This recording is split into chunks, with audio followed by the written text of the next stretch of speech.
చెన్నైలో వరదలు వచ్చాయి గతంలో ఒకసారి, అంటే న్యూస్లో వచ్చింది చెప్తున్నాను. చెన్నైలో వరదలు వచ్చేసాయి, మొత్తం కూడా సుమారు ఫస్ట్ ఫ్లోర్ మునిగిపోయాను. ఫస్ట్ ఫ్లోర్ అంతా ఎత్తున వాటర్ వచ్చేసి ఎటు చూసిన వాటర్ ఎటు వెళ్ళడానికి లేదు.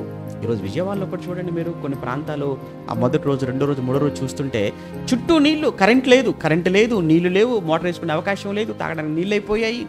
తాగడానికి నీళ్లు లేక, ఇచ్చేవాళ్ళు లేక, భోజనం తెచ్చేవాళ్ళు లేక ఎంత ఇబ్బందులు పడుతున్నారు. ఆ రోజు చెన్నైలోనండి, ఏమండి నేను సాఫ్ట్వేర్ ఇంజనీర్ అండి, నా దగ్గర బోల్డ్ క్రెడిట్ కార్డ్స్ ఉన్నాయండి, కానీ ఒక్క వాటర్ ప్యాకెట్ లేక చాలా ఇబ్బంది పడుతున్నానండి, ప్లీజ్ నాకు ఎవరైనా ఒక వాటర్ ప్యాకెట్ పంపించండి అని సోషల్ మీడియాలో ఒకటే కేకలు, అరుపులు ఫేస్బుక్లో.